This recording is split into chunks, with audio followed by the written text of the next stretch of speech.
Selamat malam Bapak Ibu Saudara sekalian. Shalom. Saudara, malam ini mari kita renungkan. Mengapa sih manusia itu kok jatuh dalam dosa? Penyebab utamanya apa?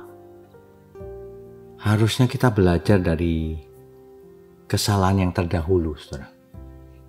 Dahulu di surga ada suatu makhluk yang elok rupanya, berhikmat, tetapi kemudian jatuh ke dalam dosa, sehingga dibuang ke bumi, dikutuk menjadi iblis atau setan.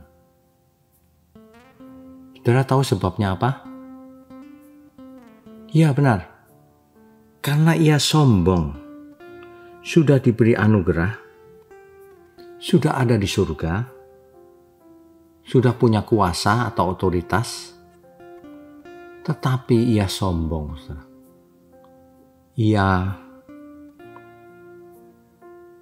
hendak menyamai yang maha tinggi. Ia memberontak, saudara, di surga, sehingga terjadi peperangan di surga. Akhirnya ia dibuang ke bumi. Demikian juga dengan kita semua. Manusia pertama juga jatuhnya karena apa? Jatuh ke dalam dosa karena sombong juga, saudara. Sudah diberitahu oleh Tuhan jangan kau makan buah itu, tetapi pakai pikirannya sendiri yang makan buah itu, sehingga ia jatuh dalam dosa. Bumi ini dikutuk oleh Tuhan. Ini mengerikan sebenarnya. Makanya kita harus belajar untuk hidup rendah hati. Jangan tinggi hati. Tinggi hati atau kesombongan itu akar segala persoalan, penyebab utama manusia jatuh dalam dosa. Atau siapapun, kalau ia benar-benar tidak rendah hati, itu awal yang buruk. Suatu hari akan pasti jatuh dalam dosa dan kesombongannya akan makin bertambah-tambah.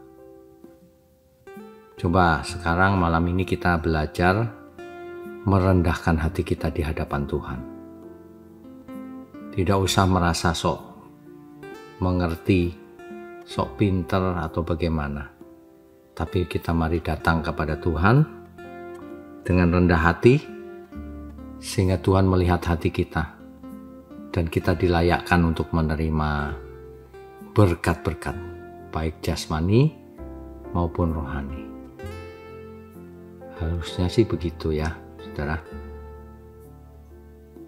Malam ini kita diingatkan agar kita tidak sombong. Sebab Tuhan membenci orang yang congkak, tidak suka kesombongan. Nah, rendah hati itu bagaimana sih sebenarnya?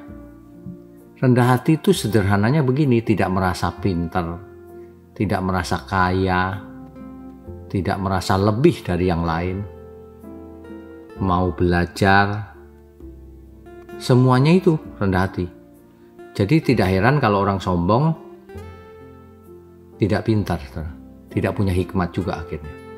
Karena ia tertutupi dengan kesombongannya, sehingga ia merasa paling benar, paling tahu, paling dekat Tuhan. Nah, begitu, saudara. Selamat malam, selamat beristirahat.